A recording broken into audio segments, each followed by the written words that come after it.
Good morning, good morning. Welcome to Voices of the Festival. I hope you're doing well. I greeting you again from San Francisco. Here it's very early. It's 7 a.m., but I'm having a great time here with Marola, and I'm looking forward to, oh, hi, Benjamin, talking to our dear friends Andrew, and I'm going to invite him.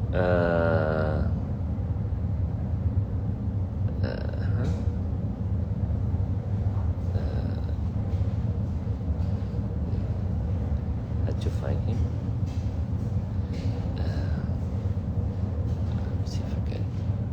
How I can find him. Bisantz. There we go. It's Bisantz. And I send the invitation. Hopefully, and he's online. I can see that. That's good. And here we are. There we go. Great. Yeah, it's always a little bit of a. That's funny. Oh, I said you just started following us, so that's what I think. Well, I thought I had before, but I guess I haven't. I know, right? Oh, So yeah. that's just one of the things. Fix my Are you background. keep yourself busy on social media, or you just check it out You here and know, there? I guess because of my age bracket, I'm like in the Facebook age bracket, not in the Instagram, and certainly not in the TikTok age bracket. But Right. and I stay off Twitter just because I find it's just people yelling all the time, you know. So I tend to do Twitter when I'm doing something. I'll post about it, but I don't, you know, like the people they say, oh, I just scroll through it all day long. Like I don't know. I'm busy. I've got things to do, and I'm not that Right. interested. You Right. Right. know, I'll read the news and elsewhere, and I don't really need everybody's hot take on it. So, Right. you know, Exactly. Yeah. I don't do Twitter at all. I mean, I only use it to repost whatever I do and I agree with you. We are in the Facebook age bracket, but I do Instagram, and the good thing with they figure that out, so now they put it together. So yeah, yeah, then yeah. then you just do it both of them at the same time. So, but Well, and then my question with that is like, so why both? You know, like, do we need right, both platforms? You know, and right, I don't quite understand I mean, I do, but you know, like you know, people seem to use Instagram just like they use Facebook. So I'm not quite as sure about like. So I just find if I focus on one area, I can see all my friends' information on Facebook or whatever they're up to, and you know, I check Instagram like once, maybe every 10 days. I remember that I have it on my phone and I check it, and that's sort of it, you know. right. But which is funny because I love photography, so you'd think I'd be a little bit more, since it's more photo driven, I'd be kind of more involved in it. But I there was this one photo app called uh, Visco that I played around with for a little while because it was like for more serious photography. Uh-huh. Um, but again, it's like I don't know who's on this, who sees this. I don't really care. You know, it's like it's not. It's more. I like looking at things more than like posting stuff and you know Reddit. I'll go down Reddit rabbit holes once in a while, which is that's I guess the closest to TikTok that I get, you know. But Okay. I mean, do you do any of the more modern stuff than And, Facebook? and more modern. No, yeah, no. I haven't done. I don't have a TikTok account, and the only thing I do is Facebook and Instagram, and mostly Facebook. But again, the Twitter only as a add-on to my other accounts, but I Sure. don't. No, I don't go to the news. That's way too much excitement for anything. So, uh, so no. No, So my big thing is podcasts. I listen to a couple really religiously, and I love, you know, that and audiobooks, and that's, I mean, like everybody does that, but it's, you know, that sort of, if anything in the online world occupies my time disproportionately, it's listening to podcasts, you know, right. just because it's very fun and sort of um you know, oh, we got some people watching. Hi, Roy. It's nice to see you. And Robin, glad you're Yeah. joining us. So I'm not sure if this is like the old-fashioned telethons where you can call people out on air like they would do when they're raising money for March Yes, of we Dimes or should. We something should. like that. Yes. They come in. They say hello, and then some days and go, and it's just.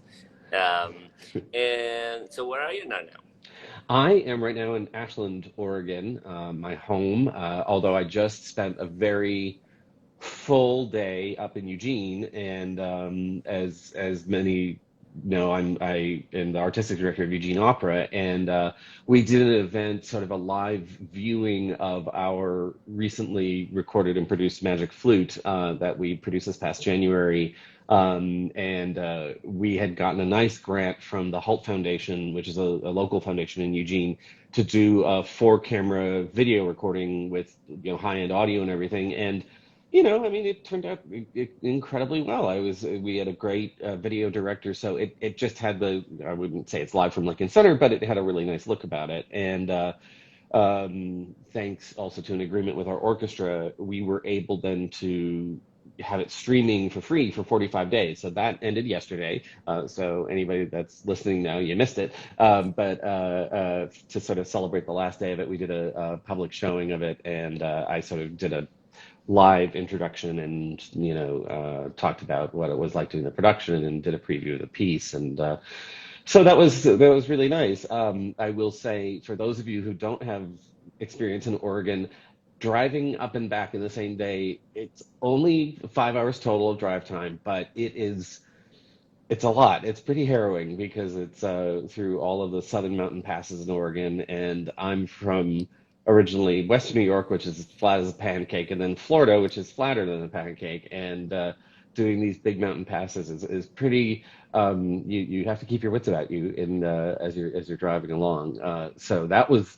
The event itself was really fun and easy, and it was the drive back and forth that made it a little. especially coming back after the event, so you have to Yeah. be careful how much you celebrated. Well, I mean, the thing was, I just ended up getting on the road right away, and luckily we ended at 6 p.m. and it's very bright in the Pacific Northwest at this time of year until about 9. So I sort of got back into the Medford, Ashland area just as the sun was starting to really set, and I'd done all of the major part of the drive. But regardless, you just kind of there's all these huge semi trucks passing you, and it's like really stressful driving. And but the trade-off for that is it's incredibly beautiful, I and can imagine. just Yeah, yeah. Just this is great landscape going by. go So up and down.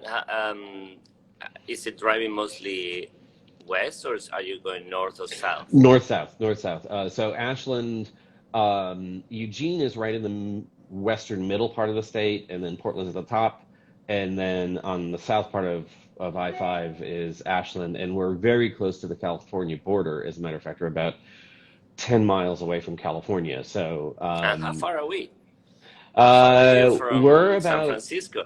it's about 6.5 is what I've been told. I've not done that drive yet, but the closest big California city is Redding, and that's about 2.5 hours. So Okay. then Sacramento is 5, and then another hour to the Bay Area. So Well, if you want to yeah, come, I you have know, a I place know. to stay, right? So that's Well, great. we're going to be seeing each other in Iowa soon enough, Oh yeah, yeah. which is it's just We right around the are corner now. we are 2 weeks from it. Yeah. Yes, exactly. So So excellent. And tell us, where are you from originally? You said you're from Buffalo. yeah, I grew up in upstate New York and Western New York, to be technically accurate. And I Which I did, was surprised when I went to Chautauqua from New York. It is far. It yeah, is it's not. it is as It's, far to go to Chautauqua as to go for me to go to Williamsburg, Virginia. did you So did you drive, or yeah, did you? Yeah. I Okay. mean Yeah. No. both So that's a that's a fly and that's a drive, but That's a long way. Yeah. It's from Buffalo, Chautauqua takes about an hour and a half or so. But driving through the city, particularly if you come along the southern tier, that route, which is incredibly beautiful, but it's a long time. yeah, yeah. It was like 6 7 hours, which is the same for me to go to Virginia Right, from. right. So anyway, and so how do you start music? Well, I was, apparently singing from very, very early on. Would hear music and imitate it or sing it along. And my mom loves to tell the story that I was wandering behind her in shopping centers singing "Summertime" for Porgy and Bess at age 2.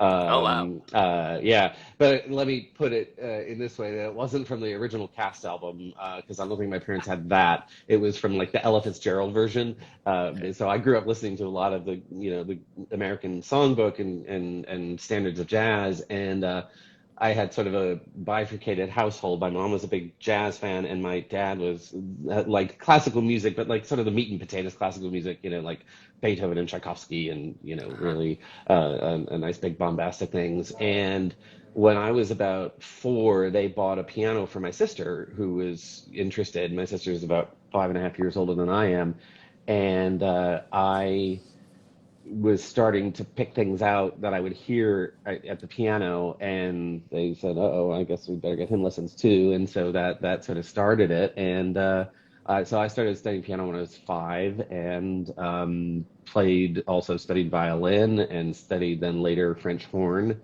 So music's been a part of my life since I was really, really little. And I also had a really formative experience when I was in the 4th grade. My wonderful teacher, Mr. DeLuca, God rest her soul, knew I loved music, and he and his wife took me. I don't know why they just decided to do it, to a concert of our excellent local orchestra, the Buffalo Philharmonic. And it was, I think, one of the first times that I saw it, and I just remember it was Tchaikovsky's Fourth Symphony, and that piece, I don't know, I don't know how old you are in 4th grade, 10 years old or something, but it really was stuck in my brain, and Right. sort of became a thing. But I was also interested in musical theater, so I was in musicals growing up. I then, by the time I was in high school, not only was in shows, I was also playing for musicals. And I tried directing, my hand at directing while I was in high school. And all of that time, I was starting to be interested in the voice in theater, although I didn't know opera from anything. That was sort of a few years later that I would get into that world. Cool. And what what propelled you to do violin and horn? Uh, I I don't know how violin happened, because that I think it was just one of those, they probably did some assessing at some point, and I knew I liked the orchestra, so I wanted to play an orchestral instrument, and then uh, violin was just kind of it sort of fit my hands, and it was something it was easier to carry than a cello.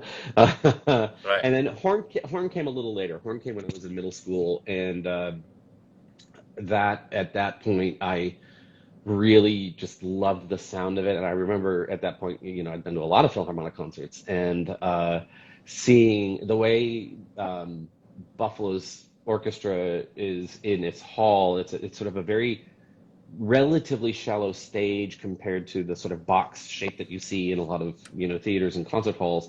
It's this gorgeous, gorgeous hall designed by the Saarinen father and son team as a WPA project in the 40s, and so the orchestra is quite lateral on the stage. Actually, I'm going to show you something very funny. Hold on one second. So Yeah, keep everybody entertained. I know. Yeah. So, oh, that I sounds like an interesting proposition coming I to. I just happen to have this. Somebody gave this to me when I worked for the Philharmonic many years later, and as sort of I think it was a gift after a concert I did. Somebody gave me a plate, a I see. commemorative plate that I have hanging on my wall, but it's a commemorative plate of the Buffalo Philharmonic Orchestra, and this sort of very iconic deco design, and Okay. in the back, the horns were always back there, and they were so big and gleaming, and because they're right against the back wall, you always just heard them very prominently, so I loved that sound. Um, yeah, as a matter of fact, I think this is That's cute. it's And and MTT conducting the Buffalo Philharmonic. If I'm not mistaken. It's very funny that this okay, happened to but be and out. you conducting them, right? Or Yeah, you're yeah. yeah, yeah. I worked. So after grad school, I came back to Buffalo and was living there, and I first got a job in the orchestra library, just to get a job. I needed a job out of grad school, and before I really started landing auditions, and they had me audition. They knew I was a conductor, and they were right in transition between Max Valdez, who is the then music director who was outgoing, and the search for the new incoming music director. And that's when they hired, in I think it was '99, they hired Joanne Falletta, and she gave me an audition, and then they started using me regularly for concerts. And then it was quite a while, actually. I was like about a 20-year time period. I'd gone on to work for Florida Grand and Glimmerglass Opera and all these other companies. And then I was invited back to do a concert, which I did. I want to say it was 2018. In January of 2018, I did an all Mozart opera program with them, and I sort of focused the programming on Mozart and Da Ponte's relationship. And so it was excerpts from Figaro and Giovanni and Così fan tutte, and it was really kind of fun to be back. But I hadn't been back in a long time, and it was sort of just, walking back in after that much life has passed. You're like, wait, where am I? And so you said coming back from college. Where do you go to college, and what was your major? Well, I did my undergrad at the State University of New York College at Fredonia School of Music, which is, Oh, yeah, yeah, so near we were Buffalo. talking Chautauqua before, and just right down the road from that.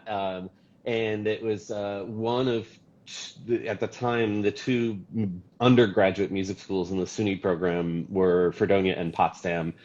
And I got into both, but I thought I don't want to be that cold, so I chose Fredonia as opposed to Potsdam. No, I was a piano performance major, and I was in the studio of this wonderful pianist, Robert Jordan, and it just so happened that I took there was we always have these moments in life that are a little pivotal that kind of like set a course. And I was talking at my orientation about what courses I needed to take with some counselor, and they said, well, you'll take choral conducting. And I said, oh, I'd rather take instrumental conducting because I've been in orchestras for years, and I'd already like tried conducting, and I knew I was interested.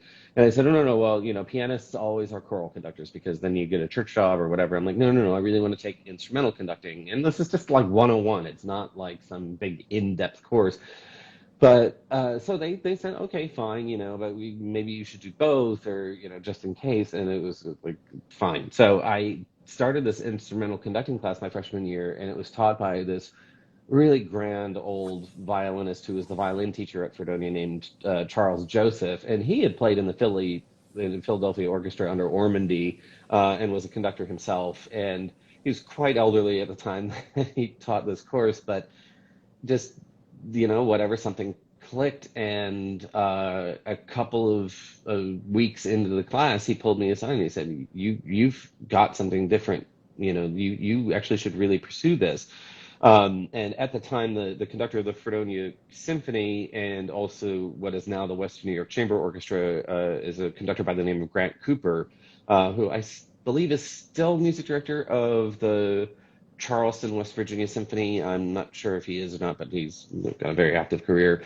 And Mr. Joseph had me talk to Grant because Fredonia didn't have a big orchestral conducting program. It was more focused on band conducting because Fredonia has an excellent world-renowned music education program.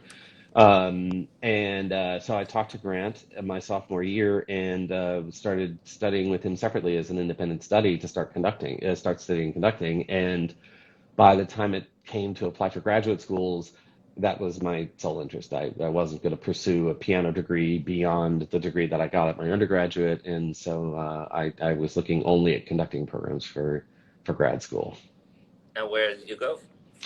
Well, I ended up having two options, and one was in a city that would figure into my life in a major way, not that much later on, but later on, and that was University of Miami, and then I got into the Cleveland Institute of Music, and that's where I ended up going. Okay. It's still, I guess I'm obsessed with things on Route 20, or I-90. Yeah, I mean, you stay in your neck of the wood for a long time there, because Fredonia, Cleveland, and Buffalo, so it's all. Well, it's very funny to me being out here in Oregon. I didn't, because I'm geographically ignorant, didn't realize that the same Route 20 goes all the way from the Oregon coast to Boston, Massachusetts, and Okay. you can literally drive across the country on Route 20 that way. And I've always sort of had this fantasy of doing it because I've like, like it goes through Chicago where I've worked. It goes through obviously Cleveland and Fredonia, Buffalo, and then I worked at Glimmerglass Opera for 5 summers, and Route 20 goes right by there. It goes by Albany, near where Opera Saratoga is, and then of course I've conducted Boston Lyric Opera on a number of times, occasions. So having Route 20 there, it's like my whole life centers around Route 20 for some reason. Except for the Florida stunt. Except Florida stuff. That was quite long. Yeah. So after your masters, you said that you moved back to Buffalo, Mhm. and how do you end up in Florida right after that? Well, I actually ended up in Cooperstown first. So I knew about Florida Grand Opera in Miami because I had an aunt and uncle living in Miami. And by that point, I had in graduate school, like not only did I go from being a pianist to being a conductor, but there was this sort of, because of my years at Fredonia of playing in voice studios, of being involved in the theater program and being involved in the opera program, I was, there were 3 graduate conducting students at the time at Cleveland, and I was the one that was interested in being in the opera rehearsal room. So I had a feeling that that was going to be something in my future. And I did a lot of, auditioning around for assistant conductor jobs. I was actually singing in the Buffalo Philharmonic Chorus at the time too. So the chorus master had me do a lot of, when he wasn't available, I would run rehearsals and things like that. So I was starting to build up that thing, but I got introduced to Stuart Robertson, who was then the music director of both Glimmerglass Opera in Cooperstown and Florida Grand Opera in Miami. And I was asked to come out to Glimmerglass in the summer of 2000 to have a meeting and talk about, what might be there. And it was interesting because Stuart had in a little bit of a way, I would never compare my career to his because his is just astonishing, but the same background in that he started primarily as a symphonic conductor, and transitioned more into working in opera over the years. He was at Des Moines Metro Opera for many years early on in his career, but still had that big, the sort of the symphonic background that I'd been trained in. So I think he saw kindred spirit there, and I got hired at Glimmerglass to then be an assistant in 2001, and then in spring of '02. I was just kind of not doing much, and I said to Stuart, "Hey, do you have an assistant conductor at Florida Grand Opera?" He said, "We don't right now, but we can't really pay anybody to do it either. Our budget's been cut." Da, da, da, da, da. Poor assistant conductors are always first on the chopping block, budgetarily.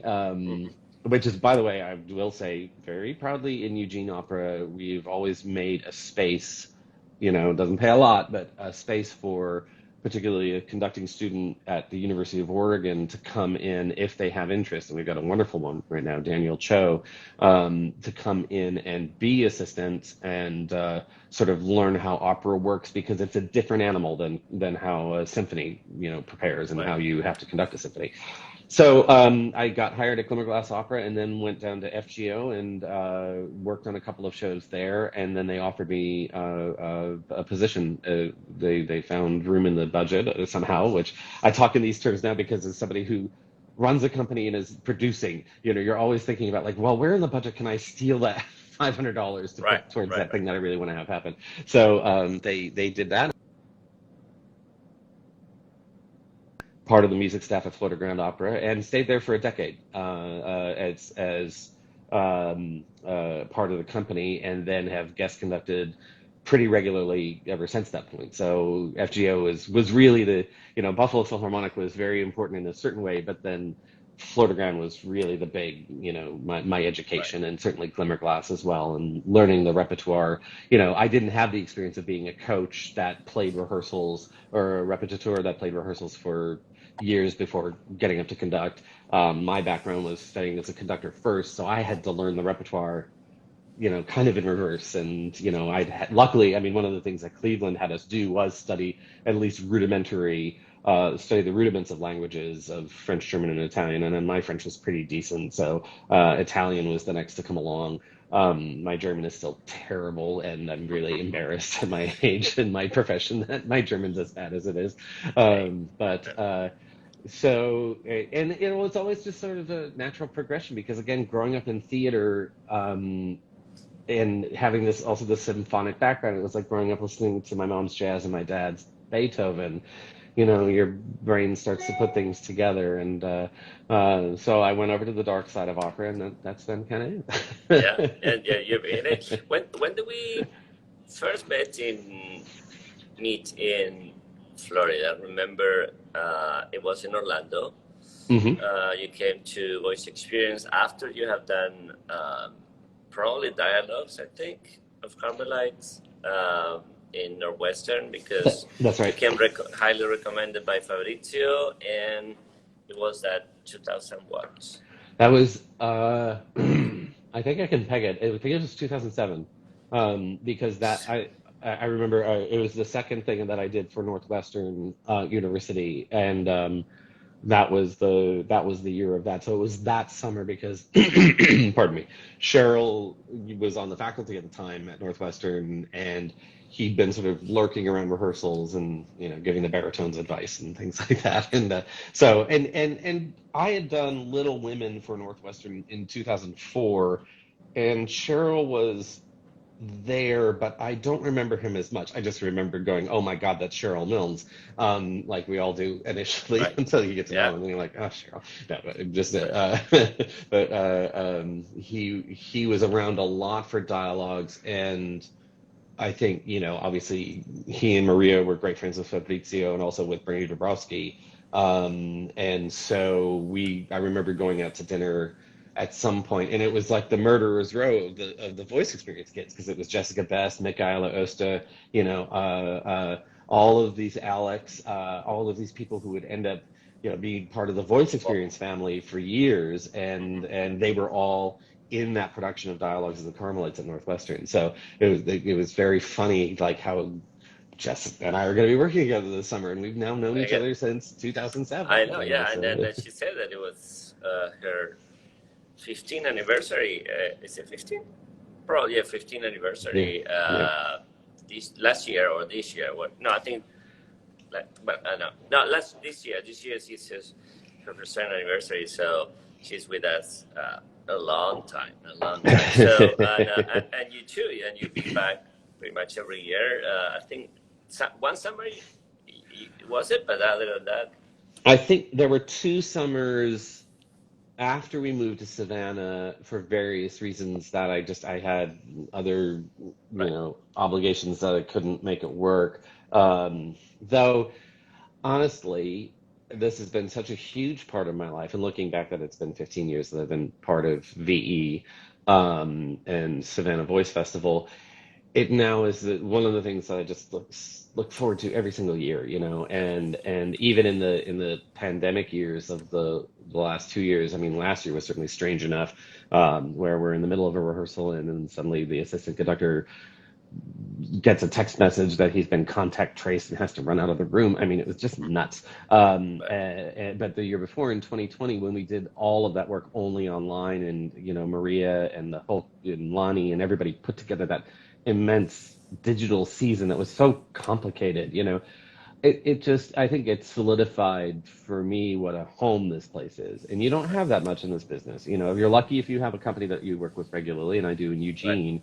But it is so rare that, I mean, you see your colleagues across companies over the years, but you work at a place every 3 or 4 seasons, you go back to Omaha or to wherever, Boston. But when you go every summer with the same faculty, and going through what we went through and where we are now, I just, the minute that they said, "Oh, can you do Iowa too?" I'm like, "Of course, whatever else is happening, I'll make this happen." Great. So, And to see your lovely face again, because you and I mean, we really bonded that first summer. You, Kano, and very I much. Yeah. spent all of our time together, and Yeah. we've been friends for so long. And I mean, it is.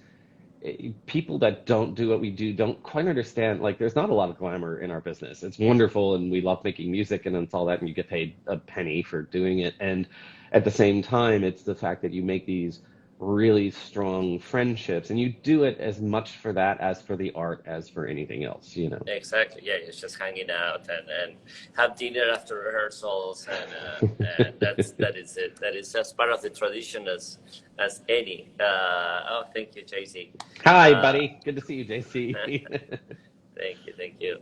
And so yes, you're coming to Iowa and to Savannah to do a bit of. I mean, in Iowa we focus most on medium, and then we Right. do medium and Alice and Anna. Tell us your relationship with Menotti and the medium right now, and how do you feel Well, it, and actually introduce the piece to the audience for whoever may not know much about it. sure. Well, it's so happy that I'm sitting at my dining room table slash desk, and I just happen There to you have are. the wonderful score with me.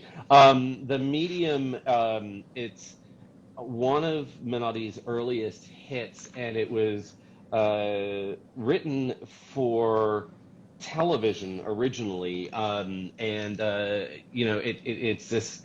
a one act opera that is very dramatically intense. It was written post World War II and has a lot of things that I find to be common in Menotti's work. But let me start with my relationship with Menotti, which is, of course, we have all, as undergraduate piano majors playing in voice studios, had to play a lot of Menotti because it's appropriate for young voices in Right. some cases. Though there's nothing quite like hearing a guns blazing, I shouldn't use that term anymore, sorry everybody, but a big voiced, mature singer singing Menotti's music. And I was very lucky. The first Menotti that I actually did was, of course, like everybody else, Amal and Night Visitors.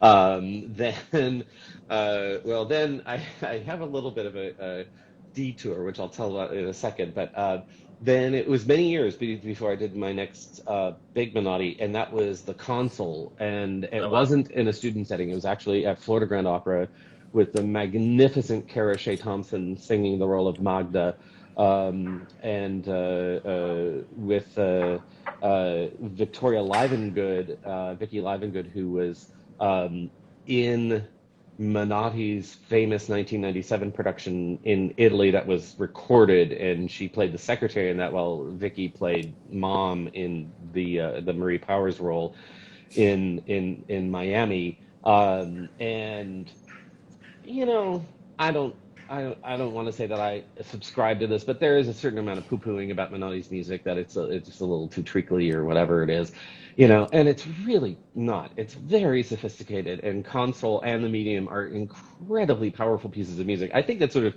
the idea that it's a little treacly comes from Amal and Night Sisters. It's a very, But but it's designed to be a family opera. It's not designed exactly, to you know. say what you may, those three, and certainly Amal and Medium, are one of the most performed operas of the American repertoire period, and with a reason. And I enjoy them. I think they're fantastic theater pieces, and I love the music anyway. I think they're very effective, and he was a genius in terms of creating these beautiful scores, extremely dramatic and very effective. I mean, he has the same sense of storytelling and drama, and grabbing the attention and making an effect that like Puccini did, and I think that was masterful in that sense.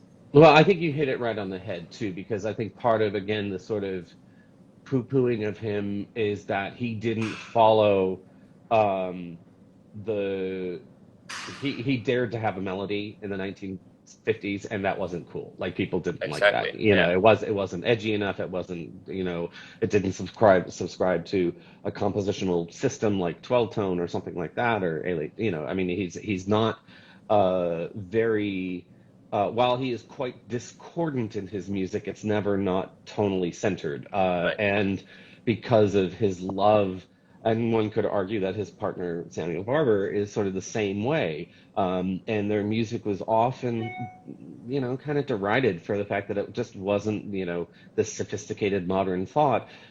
it doesn't mean that it's not sophisticated just because it has a melody. And I remember our dear friend, baritone and now running the artistic department at Sarasota Opera, Marco Nistico. We were doing L'Elisir d'Amore together in Eugene a while back. We were just out talking one night, as nerds do, about music, and he was saying, I mean, Donizetti gets a lot of crap because it's Oh not yeah, as sophisticated as blah blah blah blah blah. It's like you try to write the tune of Una furtiva lagrima. It's like you're never going to do it. right, It is so effortless and so perfect. And I think you exactly. can argue for Menotti and Barber and other mid-century American composers who didn't go the atonal route, that or strictly atonal, or and when I mean atonal, I don't mean just always discord, but lack of a tonal center and lack of the idea of song structure, or aria structure. That they now, when you go back and look at their pieces without that sort of thing weighing down on you of like, oh well, this isn't a tonal set that then is repeated and inverted, da, da, da, da, that it has that same sophistication that frankly Puccini has, and Puccini is often was not taken all that seriously by musicologists and people who study music from a theoretical and historical aspect. And it really took that gap in time to fully appreciate, just how good Puccini's music is, because it was considered to be a little popular. And, again, just because there's a tune, it doesn't mean that it's bad. What Duke Ellington said, if it sounds good, it is good, And for me, there's very much now being a little bit further down the road, looking at Menotti's music and his first of all, it's so always tightly wedded to the drama, you can't ever pull them apart. And I think one of the things that I hope I can bring to younger singers now, working with them in this repertoire, is that you must fully understand where an aria, if you're going to sing it as an aria on an audition or in a concert or something like that, where it exists in the context of the show, and you as an actor have to build yourself into that. And if you don't, then the piece isn't going to make any sense. If you sing Monica's Waltz and you don't know where it falls in the opera, what has happened before, what's about to happen, or Black Swan, the other famous sort of known aria from the medium, you're going to do it. The same with To This We've Come, Magda's big aria in the console. If you as a performer don't fully embody to where that character has gotten to, when you sing that out of context, it's not going to work because the drama and the dramatic structure of the piece is so tightly wedded to his musical choices. So as much as people say, oh, well, he just wrote tunes. No, he didn't. He wrote tunes that reflect the character at that specific moment. And it's incredibly sophisticated, wonderful stuff. And as far as the medium, it's very funny. You often get to do it a lot if you do, particularly if you have worked in universities, which I have over the years. I tend to do an academic show every season, which I love to do. That's a big part of my joy as being a musician, is being in a teaching environment. And for just whatever reason, this one has never come up. So it's actually my first time doing the medium, which I'm very excited about. I just thought that's Great. about damn time. Oh, you love it. I'm sure you're loving it already. But Yeah, yeah. it's a very effective piece, and I really enjoyed working on it when I did, and I think I really like. I to be honest, I only know these three pieces. I don't know any of his many other operas. Obviously, these ones are the ones I've done the most, and it's always for a reason. And we're talking about Amal, Medium, and Console. But Well, it's very effective and enjoyable. now I have to tell you a Maestro Menotti story, and one of his lesser known works, and there's a reason for it. And God rest his soul, he was one of the great contributors to the operatic stage, and his works will last time. But so I had conducted for this wonderful group in Buffalo that is sadly no longer with us. So they were called Opera Sacra, and they were just based out of the state university system in Buffalo, run by Frank Shinta, and actually the pastor at the University of Buffalo Catholic Newman Church at the UB South campus, Father Jack Ludwin, and this was part of their thing. They loved to produce opera, and so it usually, because it was from a Catholic church, had kind of some liturgical message. So I did a mall for them. After having sung in a mall a couple of times in the chorus when I was younger, and a couple of years later, they came back and said, "Would you like to do another show?" And I said, "Of course, it's a wonderful experience. Great singers. Quinn Patrick was in the mall when I did it, and some very nice singers." And they apparently, it was supposed to be Saint of Bleecker Street, and I was really excited about it because that's one of his greats. I mean, it really is just up there with Consul as far as being one of the great works that he did. And I just thought, oh, this is going to be really cool. And I got a call from, I think it was Father Jack, who said, "So I've been in touch with Menotti, and he's going to be coming." And I'm like, "Oh my God, this is amazing. Like, he's going to be here with us." And this is in the early 2000s. And he said, but he's had a request. He said, "I have this opera that I wrote for the National Cathedral." Menotti was, I'm assuming, I don't know this for a fact, but it was very grew up as a very devout Catholic, so I have a strong relationship with the church. And he had said to Father Jack, "I wrote this opera. It's not published. It only got one performance. And if you would, for a personal favor to me, do this piece, I would deeply, deeply appreciate it." So Father Jack, talking to Menotti, said, I would. "Sure, of course." And so he's, when I moved out here to Oregon, I actually found the score, and I thought, oh, what do I do with this? It was called The Egg, and it's appropriately titled, because it was kind of a large egg. Let's just say it's not the maestro's best work, and it's sort of this baked over or warmed over steam table food version of Amala Visitors, of this magic egg that only the blessed child can learn how to make an omelet out of. I'm not making this up. This is really what the story is about. And it's the music is very Menotti, so it's always high quality, but the story is it's just not where it needs to be. So here we are doing this thing, and we're all kind of, okay, let's get it, we'll get through it. And then we get word that not only were we not doing St. of Bleecker Street, which we were all really excited about, we were doing The Egg. Then he canceled. He didn't show, so we didn't. I didn't get. But you get to do that piece that is very rarely done. I mean, I guess it wasn't the world premiere, was it? Or... It wasn't. No, it was written. I think it was written during the bicentennial in '76, if I'm not mistaken. Okay. And so it was written to be part of the festivities of that. And of course, he's this hugely prominent composer, so of course he would be tapped to do something. And again, if I'm not mistaken, I think it was written and produced in concert at the National Cathedral. So we all put on a brave face and made it happen. And is the score is it handwritten? The scores, yeah, everything was handwritten. The parts are handwritten. I don't even know how they found it, or who had them, because it's not published. He was instrumental in that, so he probably have access to. So that's quite unusual. And is the full score?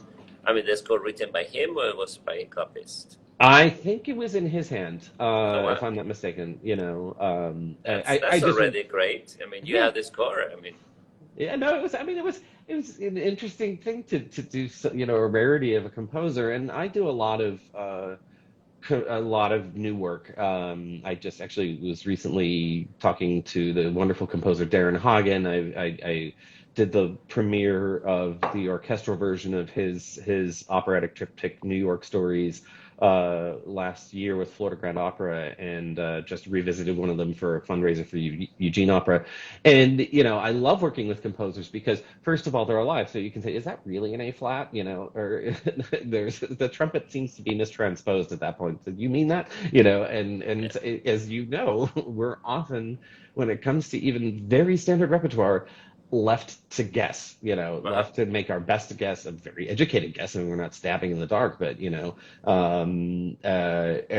it's interesting. I've got a friend who's working on a Puccini fragment right now, and just sort of the guesswork that's going into it of you have to sort of compare it to other things Puccini wrote, and how does that jive and line up and all that sort of stuff. Um, or I recently conducted the overture to the Silken Ladder, La Scala di Seta of Rossini, which is one of my favorite overtures.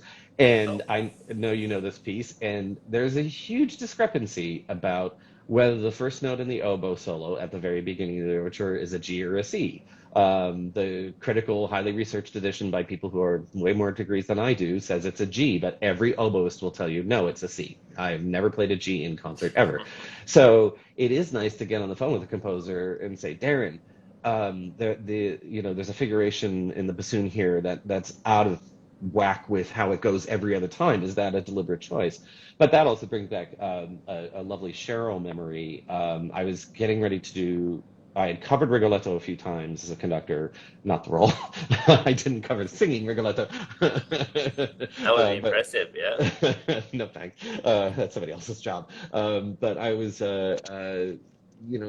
really seriously in depth studying the score, and there's one time when the fate motive is done with 16th notes as opposed to dotted eighths or quarters and dotted eighths. It's double dotted in 16th notes.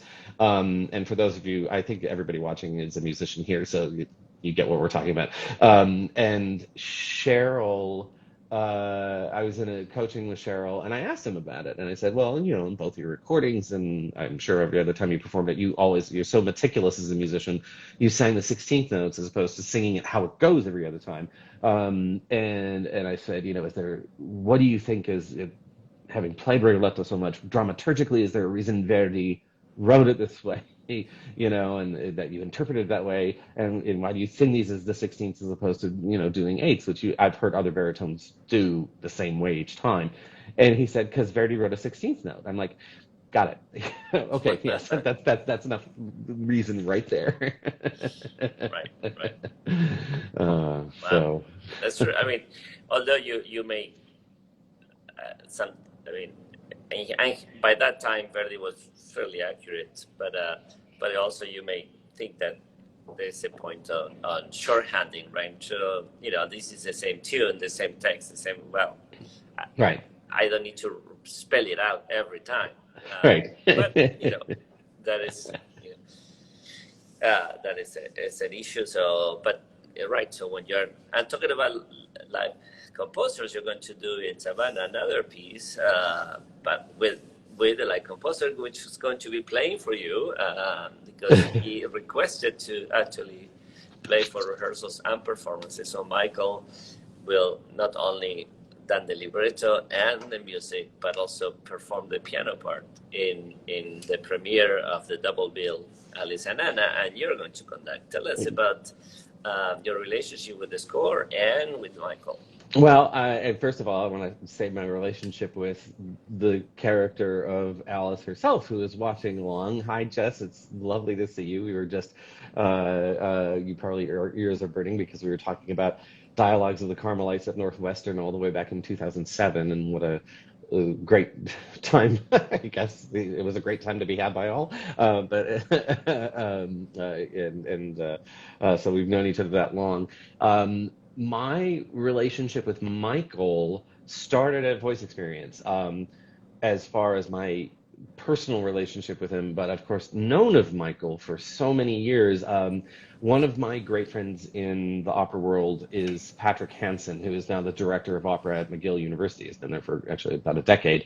And Patrick was Michael's assistant when Michael was, I'm going to get this wrong, it was a Midwest opera company. Was it Kansas City? Memphis. Memphis. Yeah, Yeah, Opera Memphis. he was a general director of Memphis. And then the So music. he, Patrick, I think it was at Memphis, made his conducting debut doing Carmen, and the very first time I conducted Florida Grand Opera was performances of Carmen, and Patrick was working for FGO at the time, so he had lots of like Michael Ching advice as to like make sure you bring in the chorus, make sure you give them that cue. They really need you there. It was, so I'd gotten like sort of poured down through other people, wonderful, Michael's sagacity. But it was actually meeting him at Voice Experience when he wrote Alice, and I forget which year that was.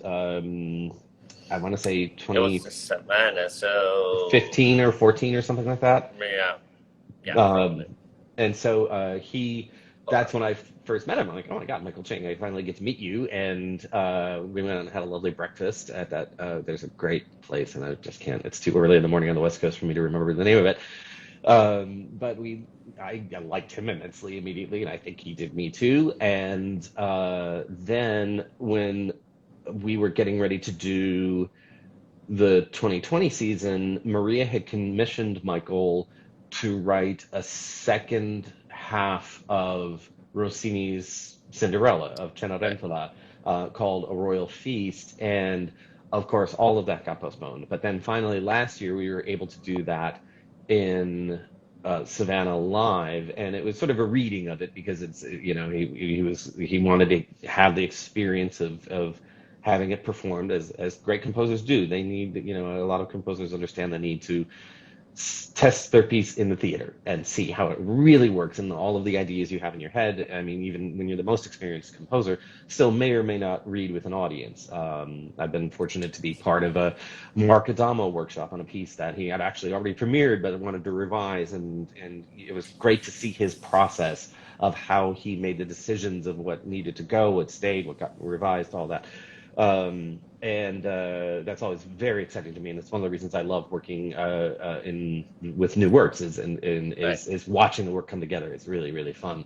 And so I knew Alice because I'd heard it, and then when Chad, you and Maria were talking to me last fall about what we would do this summer, and brought up that Anna and Alice were going to be done as a double bill now in performance. It was just they said, are you interested? And I'm like, of course, immediately. Yeah, I like Michael's music very much. Again, somebody Yeah. is who crafts things incredibly well, and it is intimidating to have the composer right there, but I've done that enough now that I know what kind of preparation shape I need to be in to not be nervous to be with the composer. And I'm somebody who actually was the conductor John Demain who sort of really pointed the way for this for me early on.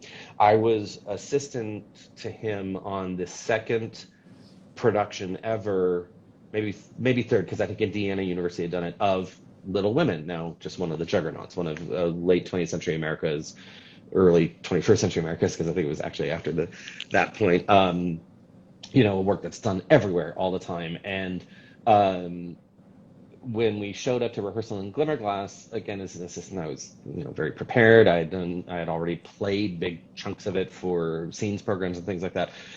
And when Demain got there, he took a very sort of removed approach from the score. It's not that he didn't have a musical opinion, but what he focused on was really every last staccato, every last pianoforte, every last accent, like, even if something was, as we were talking about before, maybe the chord was spelled differently than it was in other situations, or he was very analytical about it. And in a way, he made that score just sing so beautifully because he was so attentive to the detail of what the composer had written, and that I think is a really, I mean, it's funny when you conduct an opera that everybody knows and you've done a lot. You pay as much attention to the page as to the traditions, right?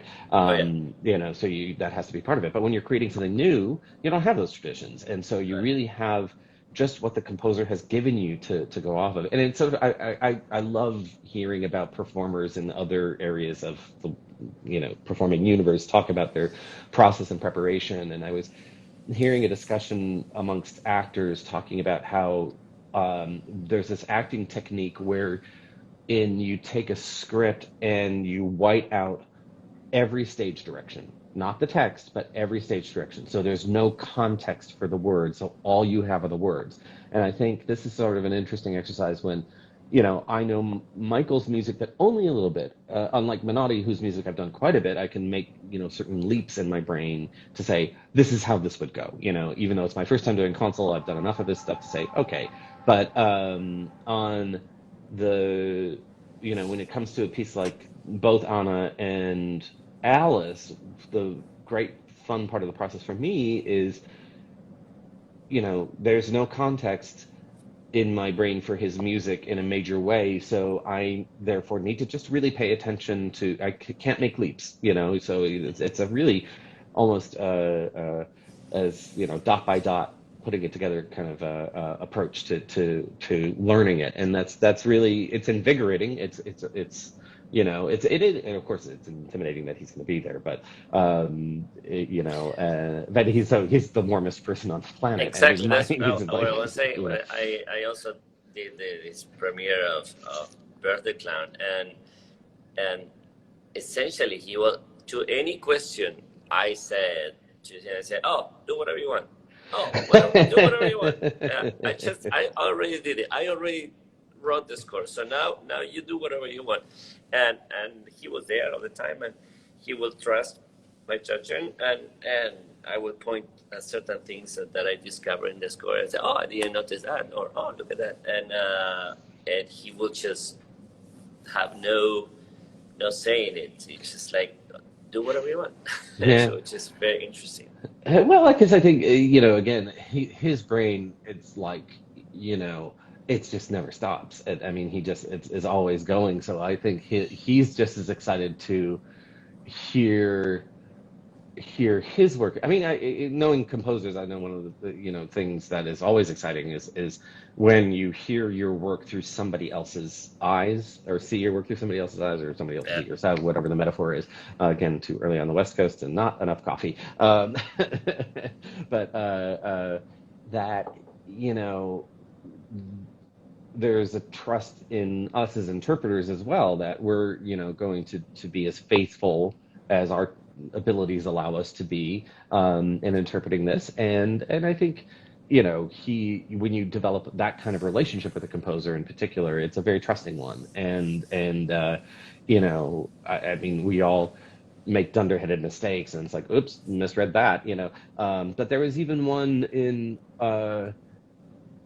the dead Beth scene, as I should say, Beth's dying scene in Little Women, where there's a 3/8 bar in the middle of it, or it's something like that. I'm not exactly remembering the context, but there's a question of whether it's the quarter note equals the dotted quarter over the bar, or the eighth equals the eighth. And based on how you do that, it has a very different emotional feel, and dramatic feel. And I remember talking to Mark Adamo about it, and he said, "Oh, I have no idea. What you did was fine. That's good. That works." That happens But we, often. because we take these things and we're so like, oh, what does that mean? And we want to be thoughtful and want to be great musicians, and put everything that we've ever been taught to bear when we come into these situations. And sometimes it's just like, well, or as Cheryl said, well, it's a 16th note. We try to. That's the premise, but it is true that at some point you just make decisions and say, and also it's like, well, it's written that way, but I don't like it. That we do all the time, right? So it's just like, it's a 60, but this feels like 72. So well, that's a whole thing, and for whoever's watching that's left and who's ever going to see this, I mean, this is a rabbit hole to get down. Is it's interesting working with younger composers, particularly if you get to have a say, if they're like workshopping something, or they're just studying opera composition. Talking about tempo is a very important thing, because you'll have situations where composers, and I've done this on some very prominent new works or newer works that are well known, the composer will indicate a tempo marking and I've had the composer themselves saying, "Oh, that's too slow." And it's like, I have spent months practicing this tempo because you wrote that the half note is 96. And it's part of my job to be that faithful to the score. And I Yeah, thought it yeah, was too slow too, yeah. but you could have said or revised it. But working with young composers to say, be careful what you ask for. Really mean it. Really understand what you're asking for, and take the input of conductors, take the input of pianists, and most importantly, take the input of singers who have to figure out their breath and understand how to sing a phrase and deal with the music that you've written. And particularly if a composer is new to writing for voice or writing for opera, I think it's really important to give as much advice from the practical universe as possible. And I will get on my soapbox for a minute here. I went to, I won't say where, but there was a New Works workshop. And there was a pre-talk and a Q&A, and me being the jerk that I am, I said to the composers, who are all sort of graduate school level, I said, so you're choosing opera as your method of communicating your artistic wishes. What operas inspired you to choose this art form? Because it's kind of as a composer, it's a very specific choice to write an Yeah. opera. Not one of them mentioned any composer pre 1990, and I Right. just thought, but I That's also I actually really faulted the teacher too, because their teacher, because it's like, I'm sorry, I know that you're a wonderful modern composer of the now and all this, and you admire all of these great 20th century composers, but if you're teaching people how to write opera, they have to hear Bellini, they have to study yeah. Donizetti, they have to study how the voice works from those composers, and I find Michael's music, Menotti's music, certainly Barber, certainly Bernstein, Adamo, Darren Hagen, Jake Heggie, they all embrace the idea of writing for the voice first. Let that be the focus. And that's why their works, I think, are performed so much, is that they're singable and wonderful to listen to. And I'm not saying that, I'm a huge Benjamin Britten fan, but Benjamin Britten's music is all very vocally focused. His operas are all Hmm. very vocally focused. And so I just really encourage, if you're a young composer and you're watching this and you want to write an opera, take it from an old fart conductor. Go listen to all of Verdi's operas first. Right. Right. Then we can talk. Certainly. You know. And also listen to works that have been around, even whenever they're composed. Not so for a reason. This is what's working. Hmm. So for a reason, Shakespeare still is a good Yes. playwright. So you may not be your style, but there is something about it that we should listen to. So Well, definitely. because everything old is new again in some way. I mean, and although interesting I think there's a point to what you just said about, um, what works and what doesn't, is also the idea that composers were constantly revising. I mean, we could have an entire separate hour-long discussion about the versions of Don Giovanni and justifications of why to do this aria or that aria, what happens in the finale, what version is correct, all of these things. And it's because Mozart was revising. He But had different versions of it because he had different singers and sort of different actually, aims. because he had the luxury of doing it more than once, Yes. which is didn't happen that often for him, unfortunately. So, Yeah, I yeah. mean, I wish he had revised all of them, just not because I think Mozart, I mean, Nozze needs to be revised, but I would have loved for him to have the opportunity. Oh, let's do Nozze again and see what do I change and have Yes. a second version. I mean, we do have a version of it with variation for a higher count and things like that, but Right. very Right. little of his revision, and it will be great. Andrew, it was fantastic talking to you as always. We need to wrap it up. So thank you Well, for joining us my and my pleasure. today, and thank you for joining us in 2 weeks in I can't Iowa wait. and in Savannah for another 2 weeks. We're going to have uh, over a month together. Yeah, I So can't wait. Can't wait. look forward to that. And any parting words to our Savannah crowd? Oh, just I can't wait to see all of you. And I do want to say also just to our Savannah people, how much we're all going to be missing Judy Krulik this summer, and that's a big loss for our family, and that's one of the great things about working in Savannah is again, family. You know, when you're on the road, as we are in this business, and thankfully we're back on the road after 2 years of not being on the road, it's more important than ever that you have these connections with the people who love the art form. And the Savannah Voice Festival and Savannah Opera uh, uh, groupies, these wonderful people. They're so warm and welcoming. And for anybody who's watching this who is not in Savannah, please just come visit us. We love making music there. It's a joyous place to be, and as hot and humid and thunderstormy as it can be in August in Savannah, it's just a magical place, and it's really the people that make that magic. So, Indeed. but and thank you for having me, Jorge. It's Thank always you, thank you, thank you for joining us, and thank you everyone for watching. And I will see you next Friday. We'll hear more about the voices of the festival. Thank you, Andrew. Take take care. care, See you everybody. soon. Yes, Bye. see you soon. Bye.